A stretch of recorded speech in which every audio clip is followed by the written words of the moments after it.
Bonjour. Bonjour. Depuis quand cette activité existe-t-elle et quelles sont les matières premières de votre activité? Alors déjà l'activité ici, c'est la terre crue. Donc on fait des briques où il n'y a que de la terre, qui sont assez lourdes, donc qui sont destinées à faire des cloisons ou à faire des murs porteurs au rez-de-chaussée.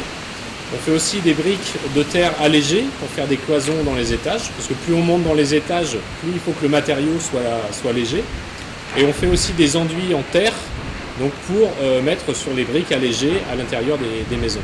Donc l'activité de base initiale historique, c'est la production de briques de terre crues compressées où il n'y a que de la terre.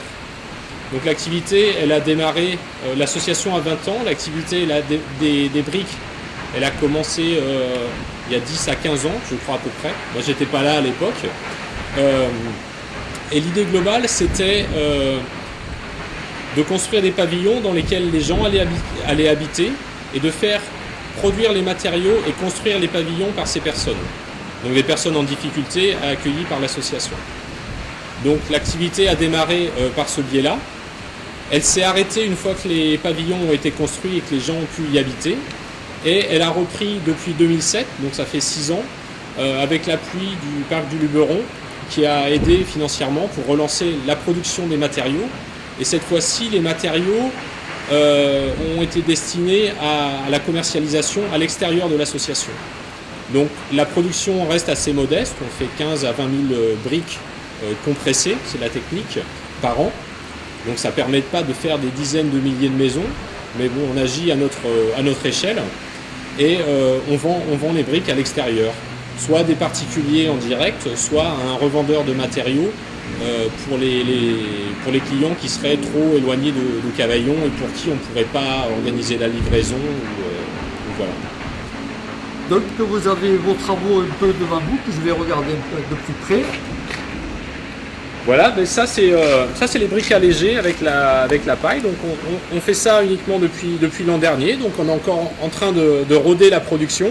Donc les briques sont assez légères. Je suis pas hyper costaud, mais vous voyez, si j'arrive à les manipuler, c'est qu'elles sont légères. Dedans il y a de la terre, il y a du sable, il y a de la paille, du copeau de bois. On a mis un petit peu de gerbe de lavande et un sous-produit du riz qui est la coque du grain de riz. Donc tout ça, ça fait des cloisons allégées qui vont être montées avec un mortier qui va être fait avec de la terre et du sable uniquement. Il n'y aura pas de ciment, il n'y aura pas de chaux.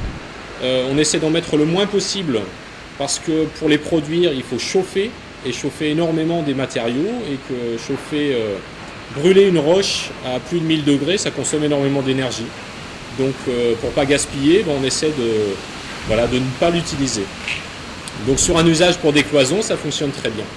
C'est une question écologique aussi, en fait. Voilà, aujourd'hui, on nous impose à faire des maisons hyper bien isolées pour consommer le moins possible de chauffage.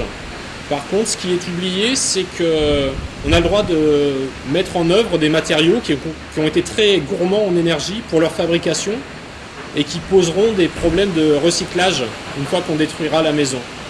Donc, utiliser de la terre, de la paille, du bois, ça consomme quasiment rien à fabriquer et ça ne consommera rien à détruire. Donc l'idée c'est vraiment ça, c'est économiser le plus possible l'énergie et quand on doit utiliser du ciment, bien on en utilise, mais ce qui est con c'est d'en utiliser partout en permanence. Donc c'est toujours le bon matériau au bon endroit. La chape en béton, elle est utile.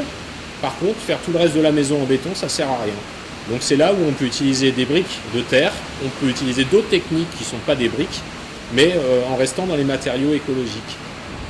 Et les matériaux écologiques, aujourd'hui, on a le choix soit de les acheter dans les magasins. La plupart de ces matériaux sont écologiques ou pas forcément, mais sont vendus comme tels, et sont souvent des matériaux industriels, mais écologiques. Et la part qui est vraiment oubliée, c'est le travail humain, le travail de l'homme, que ce soit à travers des savoir-faire ou simplement pour donner une activité et un sens à la vie des humains. Donc nous, ce qu'on fait, c'est un matériau écologique artisanal, où on ne sous-traite pas à la machine la plupart de l'activité. Voilà. Et donc ces briques-là, derrière, elles sont destinées, les briques allégées pour faire des cloisons sont destinées à être enduites. Et bien c'est pareil, l'enduit, ça sera uniquement de la terre, du sable, de la paille.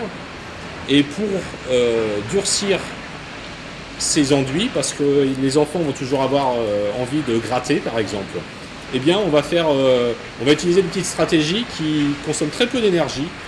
Par exemple, ce sera de la colle à la farine. Faire de la farine bouillie simplement, comme vous feriez du papier mâché ou de la béchamel. Et ce que ça fait, c'est que ça fait une croûte en surface. Et donc ça suffit, il n'y a pas besoin de dépenser plus d'énergie. Ça suffit largement